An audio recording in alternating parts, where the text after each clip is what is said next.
다 같이 성경을 들고 일어서시기 바랍니다. 봉독해 드릴 하나님의 말씀은 창세기 31장 30절에서 42절 말씀까지를 제가 봉독해 드리겠습니다. 이것은 하나님의 말씀입니다. 이제 내가 내 아버지 집을 사모하여 돌아가는 것은 옳거니와 어찌 내 신을 도적질하였느냐.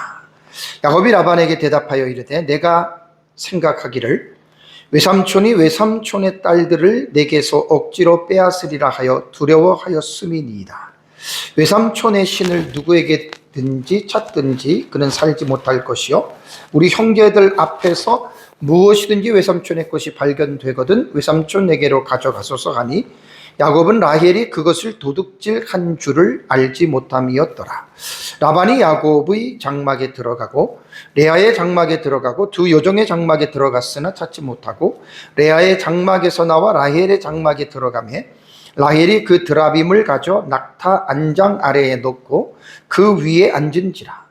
라반이 그 장막에서 찾다가 찾아내지 못하매 라헬이 그의 아버지에게 이르되 마침 생리가 있어 일어나서 영접할 수 없사오니 내 주는 노하지 마소서 하니라. 라반이 그 드라빔을 두루 찾다가 찾아내지 못한지라. 야곱이 노하여 라반을 책망할세. 야곱이 라반에게 대답하여 이르되 내 허물이 무엇이니이까? 무슨 죄가 있기에 외삼촌께서 내 뒤를 급히 추격하나이까? 외삼촌께서 내 물건을 다 뒤져보셨으니 외삼촌의 집안 물건 중에서 무엇을 찾아내었나이까? 여기 내 형제와 외삼촌의 형제 앞에 그것을 두고 우리 둘 사이에 판단하게 하소서. 내가 이 20년을 외삼촌과 함께 하였거니와 외삼촌의 양들이나 암염소들이 낙태하지 아니하였고 또 외삼촌의 양떼의 숙양을 내가 먹지 아니하였으며 물려 찢긴 것은 내가 외삼촌에게로 가져가지 아니하고 낮에 도둑을 맞았든지 밤에 도둑을 맞았든지 외삼촌이 그것을 내 손에서 찾았으므로 내가 스스로 그것을 보충하였으며 내가 이와 같이 낮에는 더위와 밤에는 추위를 무릅쓰고 눈 붙일 겨를도 없이 지냈나이다. 내가 외삼촌 집에 있는 이 20년 동안 외삼촌의 두 딸을 위하여 14년, 외삼촌의 양떼를 위하여 6년을 외삼촌에게 봉사하였거니와 외삼촌께서 내 품삯을 10번이나 바꾸셨으며 우리 아버지 하나님 아브라함의 하나님 곧 이삭이 경영하는 이가 나와 함께 계시지 아니하였더라면 외삼촌께서 이제 나를 빈손으로 돌려보냈으리만은 하나님이 내 고난과 내 손의 수고를 보시고 어젯밤에 외삼촌을 책망하셨나이다. 아멘. 네, 앉으시기 바랍니다. 오전 예배에는 야곱이 하란에서 이제 나오는, 하란에서 출발해서 가나안을 향하여 가는 그 내용에 대해서 말씀을 드리고요. 그리고 라반이 도주했다고 하는 말을 3일 지난 다음에 듣죠.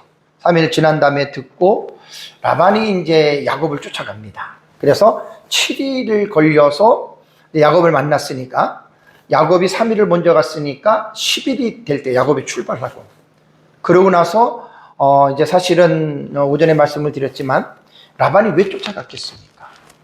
당연히 해하려고 간 겁니다. 쉽게 말하면 재물을 다 뺏어 오던가 아니면 두 딸을 데리고 올 수도 있었겠죠. 왜냐하면 그것은 야곱이 라반을 만나서 말한 것 속에 있는 내용이기 때문에 제가 여러분들에게 말씀을 드리는 겁니다. 그래서 라반에 대한 인격이나 라반의 성품으로 미루어 볼 때 라반은 충분히 그렇게 하고도 남을 만한 악한 사람입니다. 정말 악한 사람입니다. 그런데 이제 하나님이 야곱과는 언약의 관계 속에서 하나님이 야곱을 지금 삶을 인도하고 계시잖아요. 야곱의 언약은 야곱의 아버지 이삭, 이삭의 아버지 아브라함, 야곱으로부터는 조부가 되죠. 할아버지로부터 맺어진 그 언약을 성실하게 하나님은 그 언약을 지켜나가시는 거예요. 아브라함은 이미 오래전에 세상을 떠났지만 그 언약은 세상 끝날까지 아브라함의 언약은 이 세상의 역사 속에서 그 언약을 하나님께서 지켜나가신다라고 하는 이 사실을 볼 때 하나님은 얼마나 신실하신 분이신지 모릅니다. 변함도 없으시고 하나님은 자신이 약속한 그 약속에 대해서 하나님이 천지를 창조한 이후부터 지금까지 하나님은 자신이 약속한 말씀에 대해서 한 번이라도 어긴 적이 없으십니다. 저는 그것을 어떻게 하냐면 성경을 통해서 저는 그것을 발견합니다. 성경을 볼 때마다 하나님의 언약의 관점으로 볼 때 창조 언약부터 시작해서 아담이 범죄하고 노아 시대에 세상이 심판을 받고 또 심판 이후에 하나님이 노아에 다시 또 노아 언약을 세우고 그 다음에 그 언약이 아브라함과의 언약, 아브라함의 언약에서 그 다음에 그것이 출애굽기를 통해서 이스라엘 백성들이 애굽에서 나와서 이제 그 모세 언약인 시내산 언약, 그 시내산 언약을 통해서 다윗에게로 가서 다윗 언약으로 연결이 되고 다윗 언약은 결국 예레미야의 새 언약으로 여러분 이어집니다. 그리고 중간기 400년 기간 동안에도 하나님의 언약은 계속해서 여인의 후손을 보내시겠다라고 하는 그 약속이 중간기 400년 기간에도 한치의 오차가 없이 그 중간기에도 하나님의 언약이 하나님은 그 언약을 이끌고 가시죠. 그러다가 갈라디아서 4장 4절에 때가 참에 하나님이 여자에게서 그 아들을 낳게 하시매 그게 바로 동정녀 탄생이신 예수 그리스도의 인카네이션 성육신입니다. 파육강세입니다. 놀라운 일입니다. 제가 여러분들한테 늘 말씀드릴게요. 여러분 성경을 배울 때 성경을 우리가 어떻게 공부해야 되느냐. 여러 가지의 방법이 있고 관점이 있습니다. 그런데 누가 뭐라 하더라도 성경은 하나님 나라라고 하는 주제로 성경을 공부하지 않으면 성경을 잘못 보는 거예요. 그 하나님의 나라의 주제 하에 이제 구속사가 들어가고 언약 신학이 들어가고 모형론이 들어가는 이건 신학적으로 되게 중요한 여러분 그 디딤돌이에요. 그러니까 이러한 하나님의 나라의 중심으로 성경을 안 배우고 성경을 갖다가 자기 중심으로 성경을 수십 년, 수백 년을 봐온 사람들은 정말 안타깝습니다. 성경의 깊이를 거의 몰라요. 스토리텔링, 어바웃 스토리 그런 것 외에는 몰라요. 정말 여러분 성경은 어렵고요. 그러면서 이런 신학적 입장에서 하나님 나라의 관점에서 성경을 쫙 공부를 하다 보면 이 말씀이 얼마나 깊고 얼마나 오묘한지 그 성경을 배우면서 여러분 우리는 깨닫는 겁니다. 조금 전에 봉독한 말씀은 오전에 설교한 부분에 이어지는 말씀인데요. 자, 이제 오늘 설교 제목은 라반의 드라빔에 대한 문제를 먼저 취급을 하고요. 이 문제가 끝난 다음에 야곱이 대노합니다. 극대노입니다. 그 다음에 라반을 책망을 합니다. 이 내용이 오늘 여러분들에게 설교할 그 내용의 핵심입니다. 자, 우선 30절을 볼까요? 30절을 보면 이제 라반이 이제 야곱을 만나가지고 충분히 자기 얘기를 하죠, 그죠? 자기 얘기를 막 하고 나서 이제 화제를 딱 바꿉니다. 화제를 바꾸는데 이제 지난 시간에 여러분들한테 하나님이 꿈속에 내게 나타나서 이렇게 해서 이렇게 됐다라고 말하면서 화제를 싹 바꿉니다. 왜냐하면 더 이상 야곱에게 그 문제를 가지고 가타부타 이야기를 하고 야곱을 위해하거나 야곱을 회유시키면 하나님이 가만히 계시겠어요? 안 계시죠. 그러니까 아무리 라반이 아까더라도 그것을 압니다. 그리고 화제를 딱 바꾸는데 화제를 뭐로 바꾸냐면 30절에 보면은 이제 이런 말을 합니다. 이제 내가 내 아버지 집을 야곱이 야곱의 아버지 집을 여기 보면 사모하여 돌아가려니와라고 하는 또 두 가지 동사를 붙여서 쓰죠. 이것은 옳거니와라는 말을 합니다. 자, 이 30절의 전반절을 볼 때에는 이제 라반이 더 이상 야곱이 가나안으로 돌아가는 일에 대해서는 이제 나는 옳다고 생각한다 그 말이에요.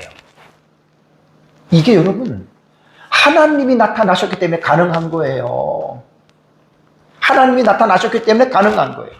그리고 바꾸는 화제가 뭐냐면 어찌 내 신을 도둑질하였느냐라는 갑자기 야곱도 모르는 말을 지금 쭉 던집니다. 그러면서 이제 본 구절은 라반이 야곱을 추격해서 따라잡았잖아요.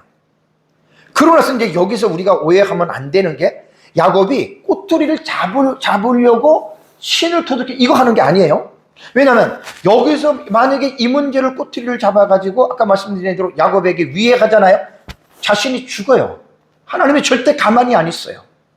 그러니까 그거는 더 이상 이제는 야곱이 가는 길을 거스리거나 돌리거나 그것을 안 한다는 거예요. 옳거니와 그랬잖아요. 옳거니와 인정한다는 거예요. 그러면서 이제 본문에는 두 가지 사실을 말하는데 첫 번째가 이제 야곱이 고향으로 돌아가는 것을 인정합니다. 여기서 보면 30절에 여러분 이게 원문을 보잖아요. 두 개의 부정사 절대형 강조 구문이 딱 붙어서 나와요. 이거는 주의 설교를 하는 사람들은 반드시 이것은 짚고 넘어가야 됩니다. 자, 원문에 나타난 순서로 보면 지금 이게 첫 번째 두 가지가 나오는데요. 두 가지가 이건 이제 돌아가다라고 하는 말입니다. 그 다음에 이제 두 번째가 뭐냐면 사모하다라는 말입니다. 사모하여입니다. 이 두 가지의 절대형을 반드시 이것을 우리가 짚고 넘어가야 됩니다. 자, 그러면 돌아가다, 갔다. 자, 돌아가는 것, 돌아갔다라는 말이죠. 히브리 원문을 보면 이렇게 나옵니다. 베아타, 할라크, 할라크타 이렇게 나오는데 요 바브 의석법이거든요. 요거는 접속사예요. 그리고 그다음에 야타라고 하는 말은 이제라는 뜻입니다. 이제 접속사와 부사가 먼저 나오고 그 다음에 나오는 단어가 할라크인데 이게 이제 동사형인데 여기서는 할라크, 할라크타 똑같은 동족 언어예요. 똑같은 단어를 쓰는데 항상 이럴 때는 첫 번째는 부정사 절대형이라 그랬죠. 그죠? 두 번째는 반드시 동사가 나옵니다. 그리고 이거를 항상 원문을 볼 때 이제 직역을 하는 것은 뭐냐면 직역을 할 필요가 있는 게 뭐냐. 그리고 이제 가다 그리고 갔다 이렇게 이제 원문을 말하면 이렇게 되는 거예요. 그런데 이거는 원문은 부정사 절대형을 이렇게 해석하는 게 아니라 부정사 절대형은요. 요게 좀 절대형이거든요. 이게 절대형은 인칭이나 수나 성에 얽매이지 않아요. 부정사 절대형은 그냥 단순한 동사의 그 개념의 본질을 강조하는 거예요. 간다. 요걸 지금 강조를 하는 거거든요. 근데 여기에서 뒤에 있는 동사랑 연결이 돼가지고 이미 동사는 이게 완료형이거든요. 완료형이라고 하는 말은 뭐냐면 그 행위가 확정된 거잖아요. 그죠? 가고 있잖아요. 그죠? 가고 있는 거예요. 그러니까 그 사실을 나타내 주는데 부정사 절대형은 뭐냐면 동사의 의미를 강조하거나 더 확실하게 해주는 게 그래서 부정사 절대형을 쓰는 거예요. 그래서 우리말에는 집을 사모하여 돌아가려는 것은 옳거니와 이렇게 번역했어요. 우리말은. 그리고 내가 사모는 뒤에 사모하여 그 다음에 집으로 돌아가는 것이 이 부정사 절대형은 옳거니와 이렇게 번역을 했습니다.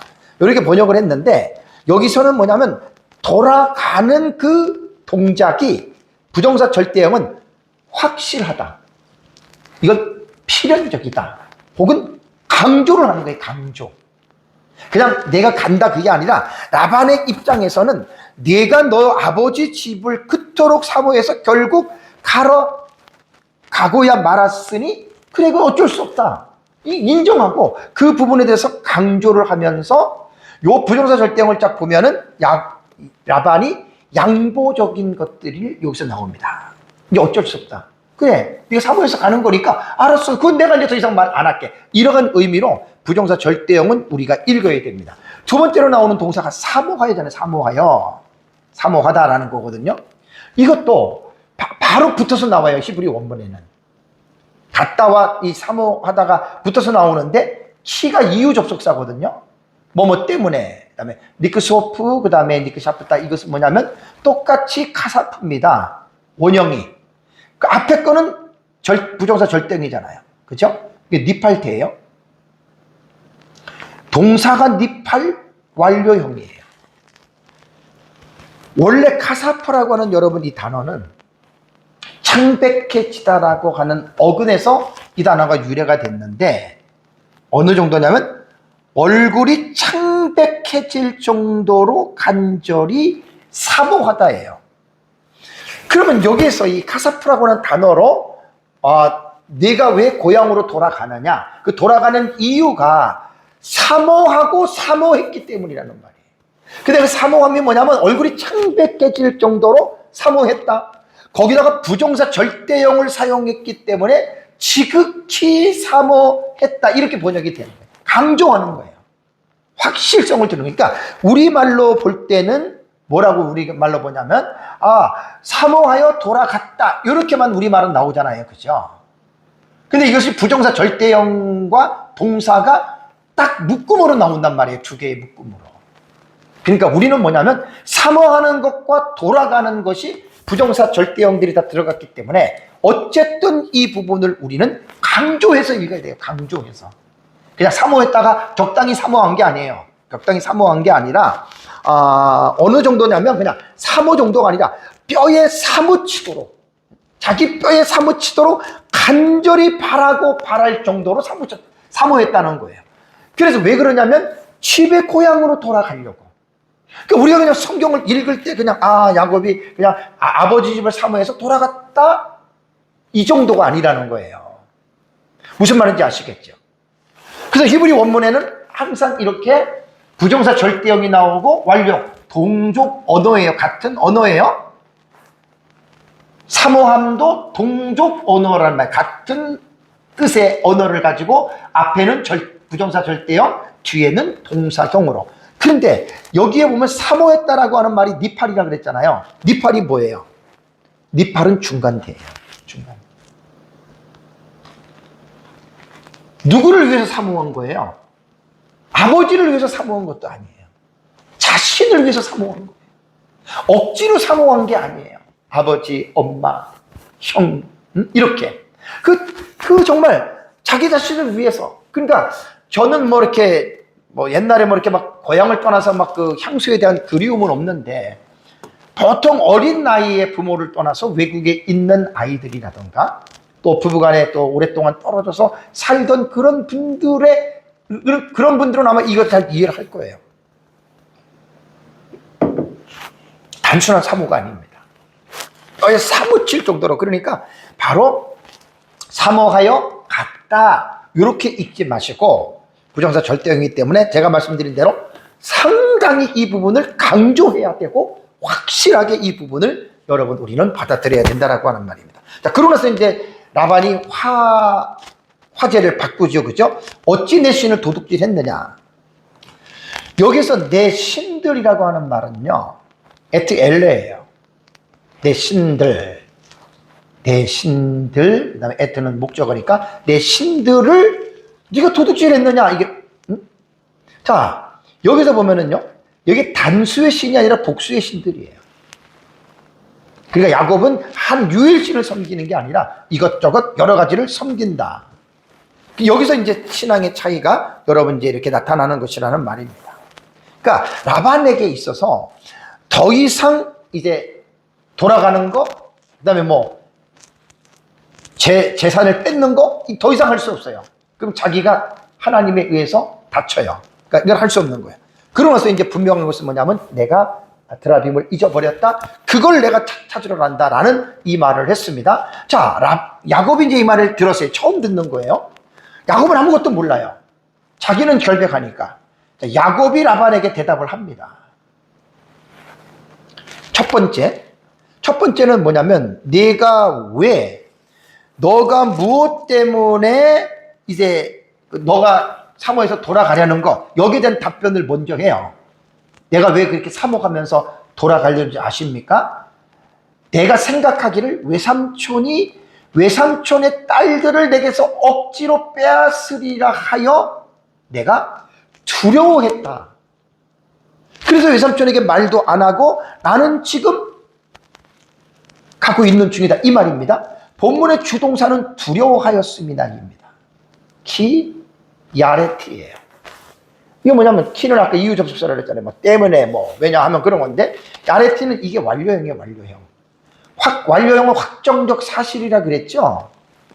정말로 야곱은 두려워했습니다. 우리는 이런 일을 겪어보지 않아서 몰라요.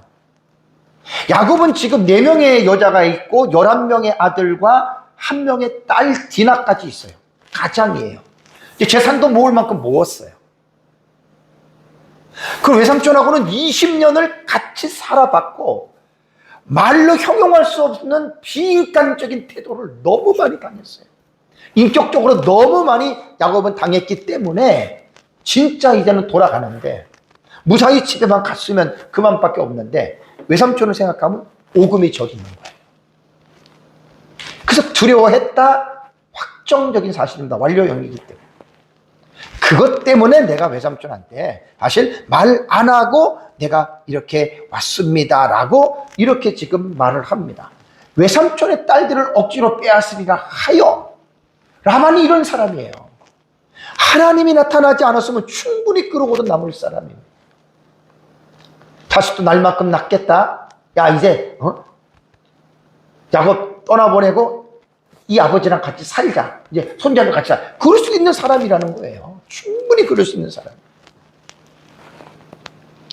여기서 우리는 야곱의 삶에 하나님의 특별하게 개입하셔서 야곱을 보호해 주시는 이유는 야곱이 잘나서가 아니라 그랬죠. 언약입니다. 언약. 누구와의 맺은 언약? 아브라함과 맺은 언약을 지금 손자 때인 야곱에게 그 할아버지의 언약을 하나님은 지금 신실하게 그 언약을 이루어가고 계십니다. 언약입니다. 그러고 나서 이제 32절과 35절을 보면은 야곱이 드라빔에 대한 자신의 입장을 먼저 밝히고 라반은 장막에 들어가서 드라빔을 찾습니다. 수색을 합니다. 자, 32절에 보면 외삼촌의 신을 누구에게서 찾든지 그는 살지 못할 것이요. 되게 무서운 말입니다. 죽인다는 말입니다. 우리 형제들 앞에서 무엇이든지 외삼촌의 것이 발견되거든 외삼촌으로 가져가소서. 왜냐하면 야곱은 자신을 결백하거든요. 그런데 창세기의 저자인 모세는 뭐라고 덧붙이냐면 후반부에 야곱은 라헬이 그것을 도둑질한 줄을 알지 못함이었더라. 아이러니한 거예요. 자기가 가장 사랑했던 여인이 라헬 있잖아요. 라헬이 훔쳐간 거예요. 이 독자들은 이미 우리는 성경을 통해서 우리는 지금 다 알고 있어요. 여기 살지 못할 것이요라는 말이 있잖아요. 이게 로 이회라는 말입니다. 부정사, 로 부정사 들어봤죠? 플러스 미완료 동사예요. 살지 못한다. 하야 동사는 이거는 산다라는 하는 동사인데 부정어가 붙으니까 살지 못한다는 말입니다. 이거는요 미완료 동사라고 해서 미래의 부정형은 맞기는 맞아요. 부정형 미래인데 이것은요 꼭 그렇게 해석할 게 아니라 법적이나 맹세적 선언문의 성격을 가지고 이 부분을 해석을 해야 됩니다. 그러니까 의미상으로 뭐냐면 그는 결코 살지 못할 것이다. 반드시 죽임을 당할 것이다 라고 하는 아주 무서운 말이에요. 이게 보통 말이 아니에요. 왜냐하면 고대 근동의 법 관행에서도 도둑질을 한 사람은 특히 신성한 어떤 물건의 절도는 근대 고동 근동 지방 고대 근동 지방에서는요 사형에 해당할 수 있는 중죄로 실제로 여겼다고 그래요. 그러니까 여기서 뭐냐면 야곱은 자신에 대해서는 결백했지만 가장으로서 2명의 자기의 부인과 둘의 첩이 있고 자식들까지 있잖아요. 여기서 야곱이 생각이 깊지 못한 거예요. 자기만 생각한 게 자기만. 경솔한 거죠. 그래서 생명을 잃어버리는 어떻게 보면 저주의 말을 내뱉은 거예요. 후기 유대 전통. 이제 유대인들의 그 해석법에 보면 후기의 유대인들의 해석법은 여기서 어떻게 해석하냐면 이 저주가 지금 그는 살지 못할 것이라고 얘기를 했잖아요. 그죠? 이 말 때문에 라헬이 고향으로 돌아가다가 한 1년 가까이 뭐 조금 이제 1년은 안 들어도 돌아가다가 베냐민을 낳다가 라헬이 죽지요. 그죠? 그러니까 후기 유대 전통은 이것을 야곱의 말 때문에 이렇게 되었다라고 사실 해석을 한다고 하는데, 제가 이 부분 때문에 해석을 조금 살펴봤거든요. 그런데 우리가 중요한 게 뭐냐면 단정을 지으면 안 돼요. 야곱의 이 말 때문에 라헬이 죽었다 이렇게 단정을 지으면 안 됩니다. 근데 또 아니다라고 말하기도 좀 약간 깨름직한 것이 있어요. 그러나 단정을 지어서는 말하면 안 된다라고 하는 것들이 개혁신학자들의 주해에서 나오기 때문에 우리는 어쨌든 이 부분은 단정을 짓는 것은 조금 그렇고요. 어쨌든 라헬이 드라빔을 왜 훔쳤을까? 좋은 것도 아니잖아요. 유일신을 믿는 하나님 입장에서 볼 때는 뭐예요? 우상이잖아요. 하나님이 가장 싫어하는 거잖아요. 그러니까 메소포타미아 지역에 살면서 다신 사상에 라헬도 젖어서 살았고 거의 사람들이 그렇게 살았잖아요. 그러니까 드라빔은 가정 수호신으로서 대부분 사람들이 나름대로 뭐 가지고 있었고, 그 다음에 이제 점칠 때 점괘를 보기 위해서도 사용을 했고요.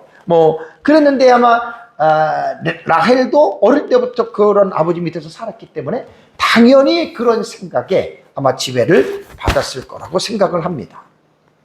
그래서 창세기 저자는요, 드라빔 사건을 통해서 언약의 가문인 야곱의 가정도 완전하지 않다라고 하는 것을 우리에게 솔직하게 보여주고요.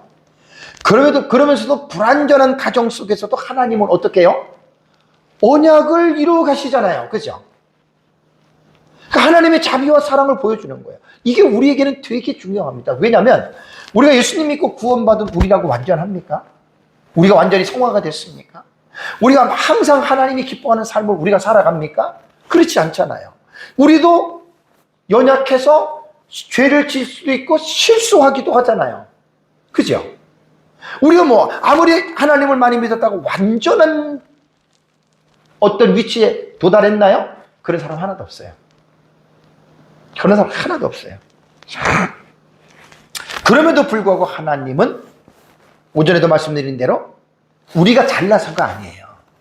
내가 착한 일을 많이 해서도 아니고 기도를 많이 해서도 아니에요. 예수 그리스도의 십자가로 맺어진 언약 때문입니다. 언약 때문에. 교회 안에서 열심히 신앙생활 한다는 사람들 중에 가장 여러분 문제가 뭐냐면 자기 행위, 자기 의를 너무 내세워요. 여러분 잘못된 거예요.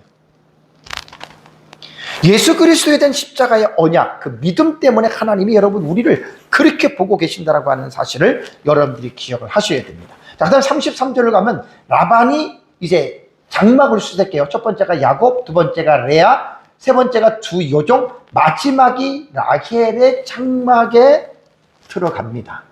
자, 들어가서 다 못 찾았어요. 찾지 못했어요. 레아의 장막에서 못 찾고 나머지 남은 것은 딱 라헬 하나만 남았습니다. 여기 보면 마지막 인물인, 어떻게 보면 순서로 말을 한다면 야곱 다음에 라헬이 들어가야 돼요. 애정의 순서로 볼 때 그렇다는 거예요. 왜냐면 앞에 지난주 설교할 때 라헬을 먼저 야곱이 언급했잖아요. 그렇죠? 라헬이 들어갔는데 왜 라헬을 뒤로 집어넣었을까? 그것은 마지막 인물인 라헬이 장막에 들어가면서 긴장이 최고도로 달하게 되면서 라헬을 마지막에 위치한 것은 의도적이라고 보면 돼요.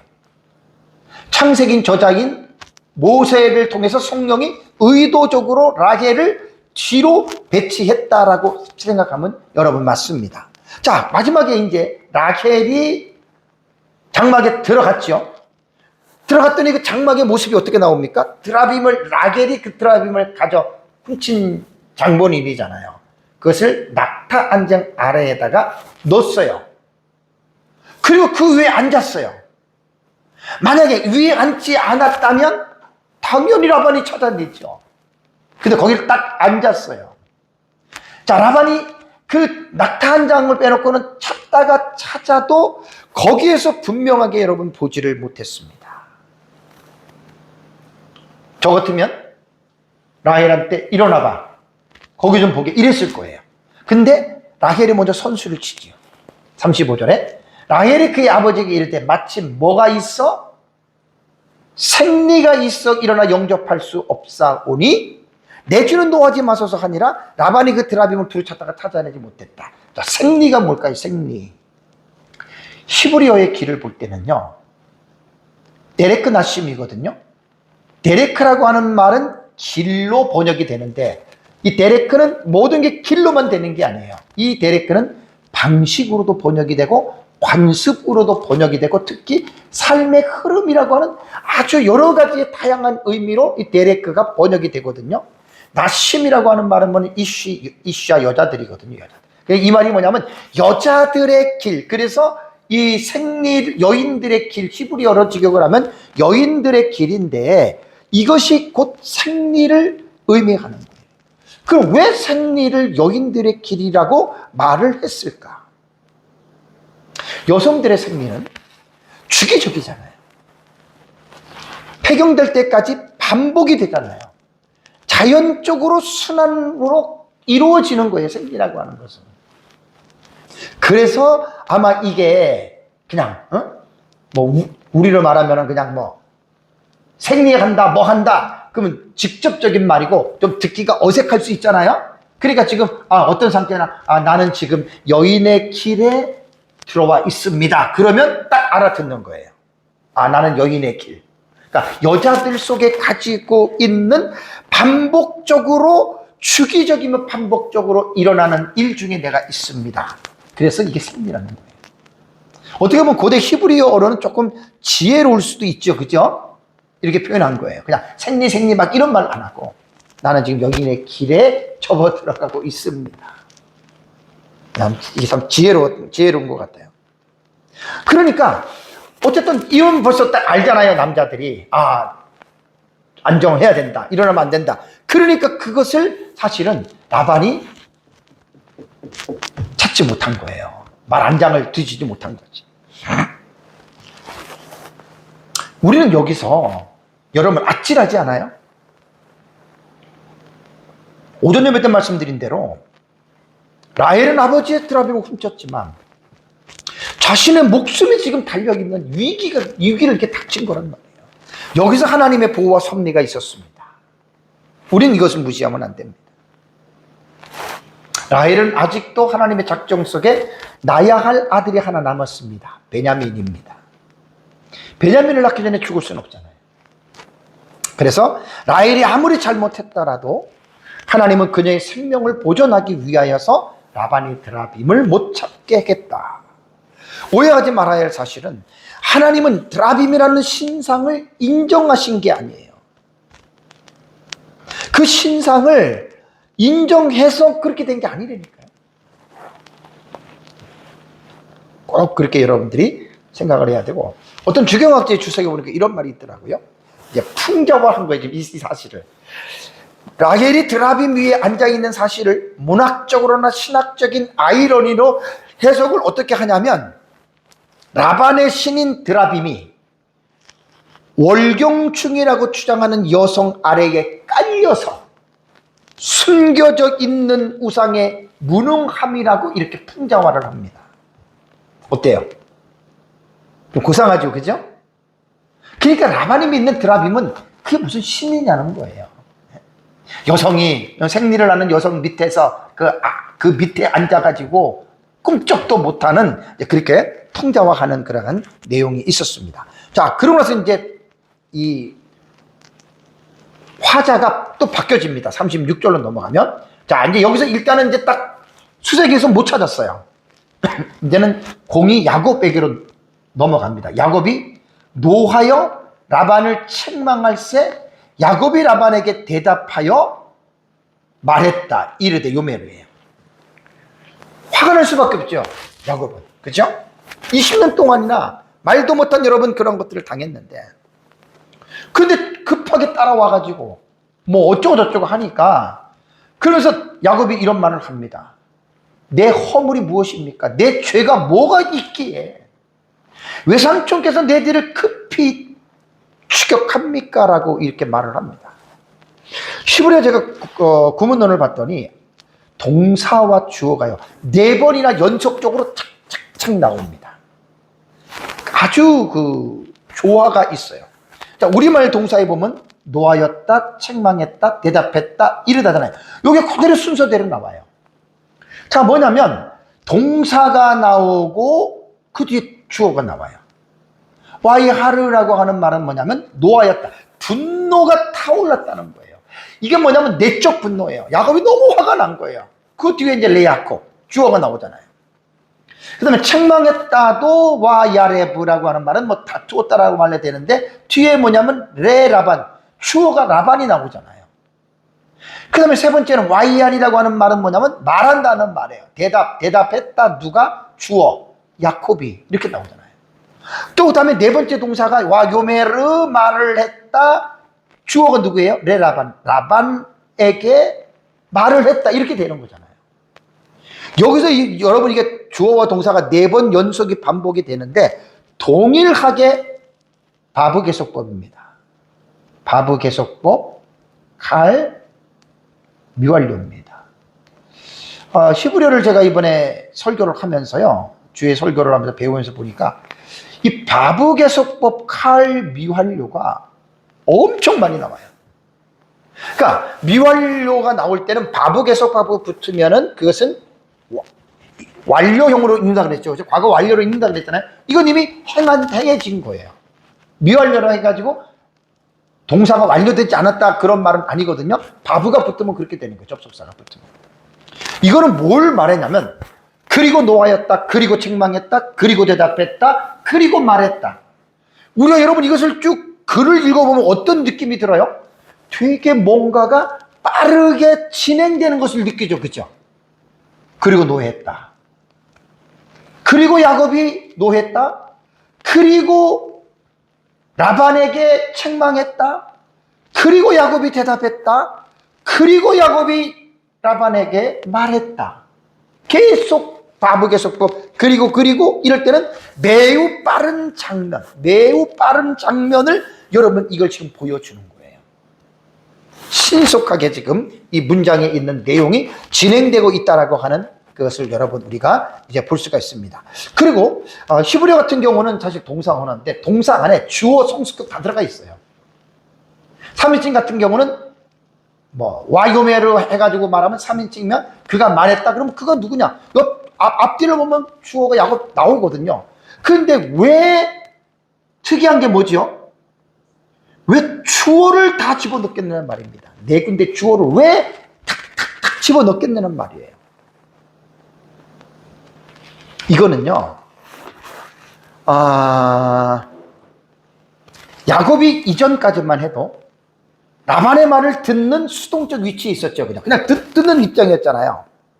여기서는 뭐냐면 야곱이 지금 어떻게 말을 하는 능동적인 위치로 지금 어떻게 전환되었다고 하는 걸 강조해 주는 거예요. 여기서부터 야곱이 이제 말을 합니다. 지금까지는 야곱은 쫓기는 자로, 의심받는 자로, 조사받는 자로 라반에 의해서 지금 내러티브가 형성이 됐는데 36절부터는 분위기가 완전히 바뀌어지는 거예요.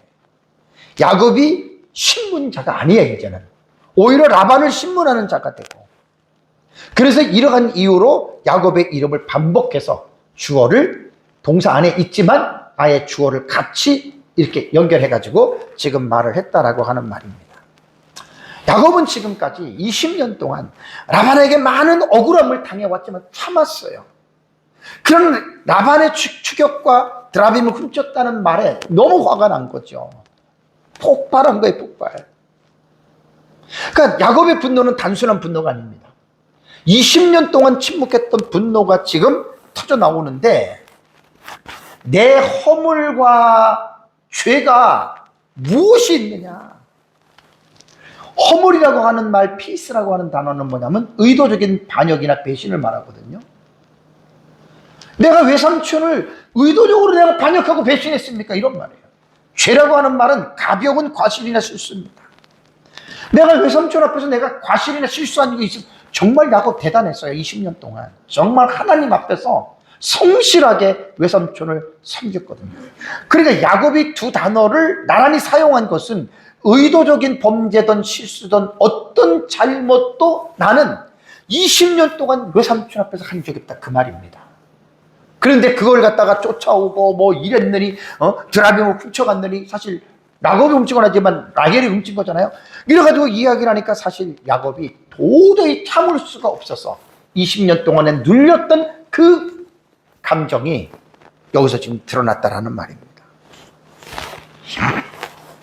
그리고 야곱은 37조로 넘어오면 외삼촌께서 내 물건을 다 뒤져보셨으니 외삼촌 집안 물건 중에 무엇을 찾아내었나이까? 없잖아요. 여기 내 형제와 외삼촌의 형제 앞에서 그것을 두고 우리 두 사이에 판단하게 하소서. 그러니까 양쪽 형제들을 증인으로 소환한 거예요. 그리고 이 감정 싸움이 아니라 공식적으로 우리가 이 문제를 한번 해결해 보자. 아마 고대 근동에서는 지방이나 가족 안에서 이렇게 싸움이 날 때는 양쪽의 증인들을 소환해서 그 문제들을 갈등을 처리했다라고 하는 말이 있는데 그런 방식을 사용을 했습니다. 자, 그러면서 야곱이 라반에게 그동안 있었던 일을 38절에서 42절 끝까지 오늘 설교 마지막 부분입니다. 지금 변론을 합니다. 자, 38절 전반절에 외삼촌의 암양들이나 암염소들이 낙태하지 아니하였고라는 말을 합니다. 자, 여러분 이거 거짓말 아닙니다. 20년 동안 라반과 함께 있으면서 정말로 외삼촌의 그 양들을 정말 내가 성실하게 섬겼다는 거예요. 여기 낙태하지 아니했다라고 하는 말이 뭐냐면 우리가 잘 아는 유산하는 거잖아요. 양이 새끼를 염소가 새끼를 뱉다가 낙태하면 그냥 없는 거죠. 그냥 또 태어나면 또 자기의 재산이 되는 거. 사실 고대 근동에서는 양의 유산, 염소의 유산은 흔한 일이었다고 합니다. 근데 야곱이 라반의 양머리를 치면서 양들의 낙태가 없었다는 것은요, 정말 이건 기적이에요. 이게 뭐냐? 하나님이 야곱과 함께 하신 거예요. 그래서 야곱이 라반 앞에서 2주 전에 설교할 때 그랬잖아요. 하나님이 나로 인하여 외삼촌에게 복을 주지 않았느냐. 야곱은 확실하게 얘기를 하잖아요. 이게 다 그 증거예요. 다음에 38절 하반절에 또 카이 그리고 또 들어가는 거예요. 배하고 또 들어가는 거예요. 외삼촌의 양떼의 양을 내가 먹지 아니했다. 아칼은 먹는다는 건데 일반적으로 목자들은 뭐 수량을 자기 식량으로 먹기도 했고 배고프면 그리고 잘못된 사람들은 팔기도 했고 이렇게 했다 그래요. 근데 보세요. 야곱은 절대 나는 그렇게 안 했다. 사심 없이 나는 정직하게 했다. 오히려 내가 배가 고프면 잡아서 삶아 먹을 수도 있지만 나는 그런 것도 안 했다. 그런 뜻입니다, 여러분. 이렇게 성실하게 20년 동안을 라반을 섬겼는데 라반이 야곱에게 한 태도를 보세요. 정말 그 정상적인 사람은 그렇게 할 게 없는 거예요. 그 다음에 39절을 보니까 물려 찢긴 것은 내가 외삼촌에게로 가져가지 아니하고 낮에 도둑 맞았든지 밤에 도둑을 맞았든지 외삼촌의 것을 내 손에 찾았으므로. 양을 치다 보면 맹수에게 찢길 수도 있고 도둑 맞을 수도 있어요. 그렇죠? 근데 그것을 라반은 찾아내는 거예요. 왜 없어? 이 어디 갔어? 이렇게 말하는 거예요. 하다 보면 그럴 수 있잖아요. 그런데 야곱은 뭐라고 합니까? 스스로 보충했습니다.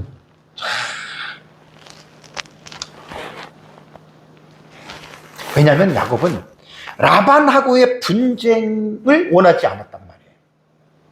쉽게 말하면 다투고 싶지 않았다는 거예요. 그래서 자발적으로 그 부담을 감수한 거예요.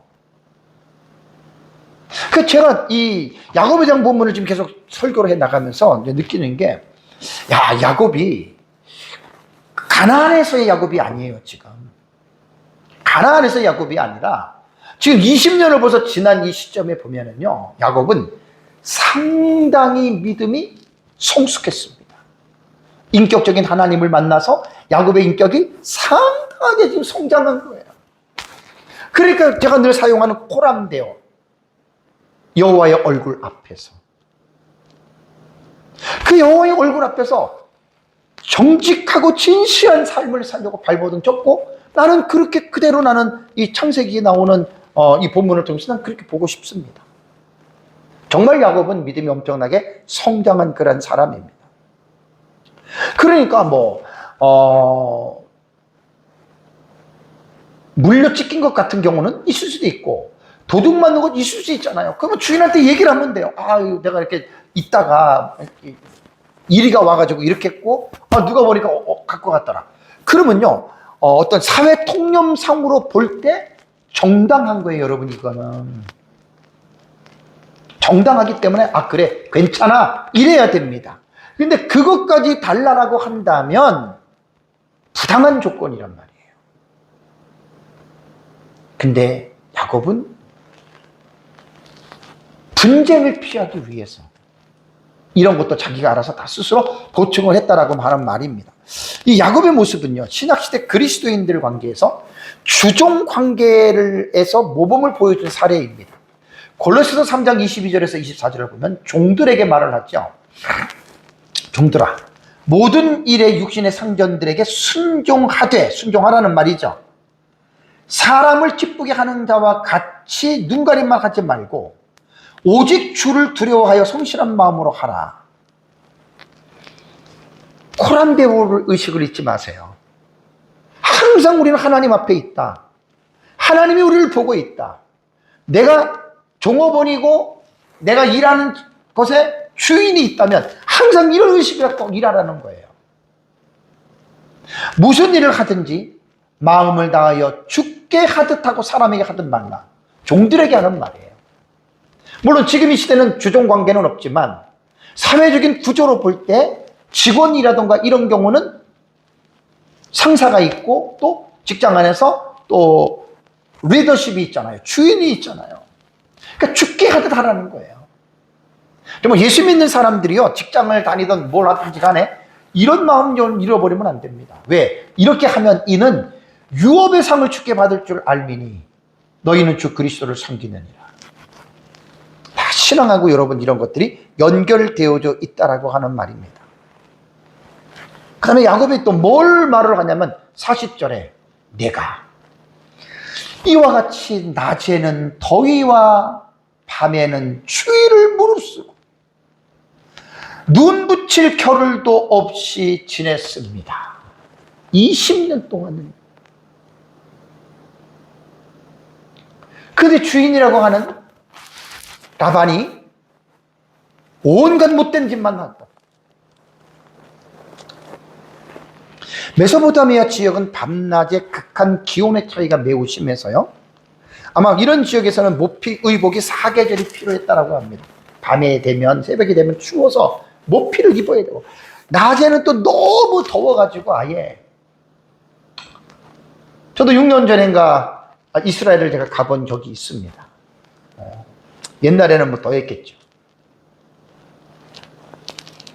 그러니까 야곱은 적절한 보호책이 없이, 지금이야 뭐 웬만한 것들을 좋은 환경들이 있으니까 뭐든지 갖다 놓고 우리가 할 수는 있지만 이때는 그런 게 없잖아요. 적절한 보호책이 없이 지내면서 여기 보면 눈 붙일 겨를 없다라는 말은 뭐냐면, 피곤하면 그냥 양이 어떻게 냅두면 되는데 그냥 양이 소리가 들려면 잠도 못 자고 가서 또 양을 돌봐야 되고 염소를 돌봐야 되고. 사실 이게요 여러분, 야곱에게서도 오늘날 우리 그리스도인들이 이거 정말 본받아야 됩니다. 특히 그리스도인들이 직장 생활을 하는데 상사들 눈치나 보고 일도 제대로 안 하고, 여러분 그거 다 잘못된 겁니다. 그리스도인은 그러고 본받으면 안 됩니다. 야곱의 근면성, 성실성, 이건 적용적인 면에서 대단히 여러분 중요합니다. 아까 골로새서에서 종들아 상전들에게, 여러분 오늘날 우리 그리스도인들이 이거 따라야 됩니다. 왜냐하면 그리스도인들은 이 세상의 빛과 소금으로 부르셨기 때문에 우리는 세상 속에서 세상 사람들과 같이 진리를 벗어나고 거짓을 행하는 그러한 악을 행하는 자가 아니라, 우리는 이 세상이라고 하는 사단이 지배하는 여러분 이 세상 속에서 우리는 빛과 소금으로 하나님이 우리를 이 세상에 살게 하셨기 때문에 우리는 정직하고 진실하고 모든 일에 눈가림을 하고 사람에게 이게 아니라 정말 최선을 다해서 해야 됩니다. 뭐 그리스도인들이 막 교회 가서는 막 죽도록 충성하고 막 교회 가서는 청소도 열심히 하고 뭐 교회 가서는 뭐 열심히 하는데 직장에 가가지고 게으름을 피우고 농땡이를 피우고 거기서 잘못한다면 그 그리스도인은 잘못된 그리스도인입니다. 잘못된 그리스도인입니다. 교회에서 하는 일만 사명이 아닙니다. 자신이 머무는 가정, 학원, 직장, 사업장, 어디서든지 간에 우리는 항상 주님을 섬기는 사람이기 때문에 주님을 섬기듯이 하나님의 얼굴 앞에서 여러분 우리는 최선을 다해 성실해야 돼요. 그리스도인들이 피스메이커잖아요. 그리스도인들은 뭡니까? 진실한 자들이에요. 정직한 자들이에요.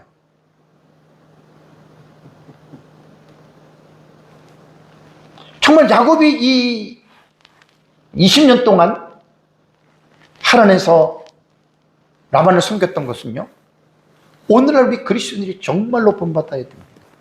정말로 본받아야 돼요.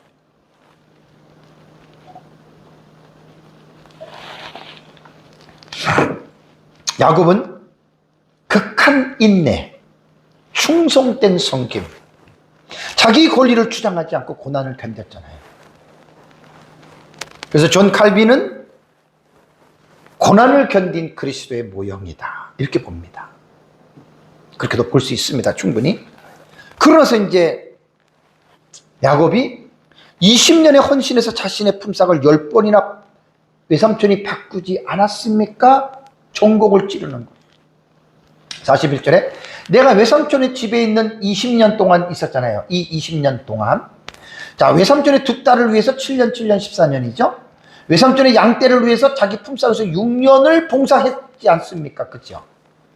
그런데 라반은 야곱과의 맺은 품삯을 10번이나 바꾸었습니다. 정말 잘못한 거죠.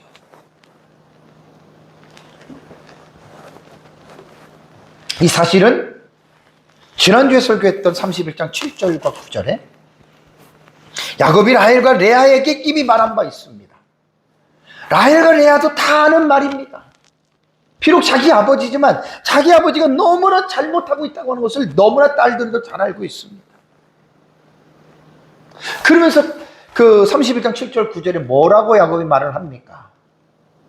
그대들의 아버지가 나를 품삯만 10번 바꾼 게 아니라 나를 해하려고 했다.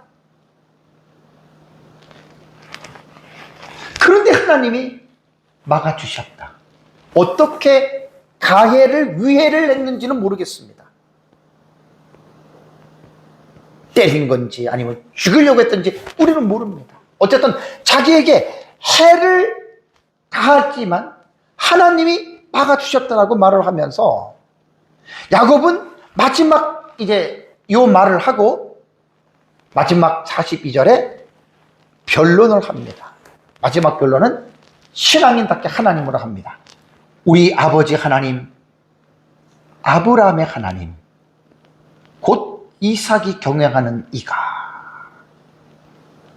이 마지막 변론이에요. 나와 함께 계시지 아니하셨다라면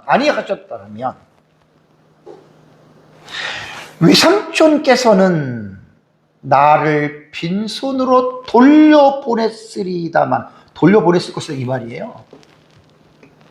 나는 여기서 야곱의 말 100% 나는 인정하고 싶습니다. 하나님 나타나지 않았으면 빈손으로 쫓아보냅니다. 왜냐하면 라반은 그런 사람이에요. 그러니까 지금 뭐냐면 하나님이 나와 함께 계시지 아니했다라면 가정이지만 함께 계셨잖아요. 그죠? 그러면서 함께 계셨던 하나님이 내 고난과 내 손의 수고를 보시고 어젯밤에 외삼촌을 책망하셨습니다.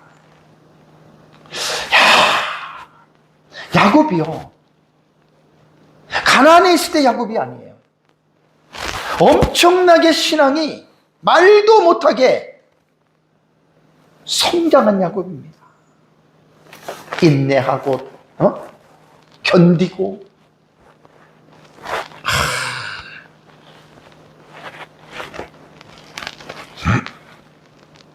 아니 하셨더람이라고 하는 말이 룰레라고 하는 말은 접속사 룰레는 이게 루와 로에서 유래된 거예요. 루는 뭐 불변화사로서 뭐뭐 했으면 좋으려면 내가 바라다라는 뜻이고, 인간의 어떤 욕망이나 동의 세 가지, 즉 소망, 간청, 동의 뭐 이럴 때 이게 사용되는데 이 접속사를 썼어요. 아니 하셨더람이라는 하는 말. 그러니까 이게 뭐냐면 42절의 문장에 이 단어가 접속사가 먼저 딱 나온다니까요. 동사가 나와야 되는데. 자, 히브리어에서 기본적인 구문의 순서가 바뀌면 뭐라 그랬어요? 바뀐 그 단어를 강조하려고 하는 거예요. 그러니까 42절에서 강조하는 게 뭐냐면 만일 뭐뭇이 아니었더라면 이걸 지금 강조하는 거예요. 지금 야곱은 뭐냐? 하나님이 함께 하지 아니하셨더라면, 하나님이 외삼촌에게 나타나지 아니하셨더라면 이것을 지금 강조하는 거예요. 지금 접속사를 강조하는 게 룰레를 강조하는 거예요.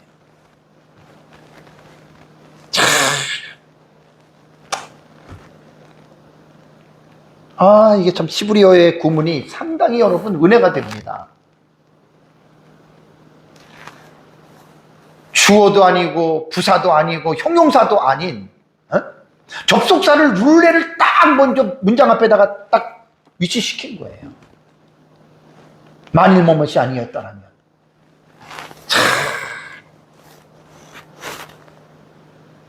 야곱의 고백은 나는 100% 사실로 저는 믿습니다.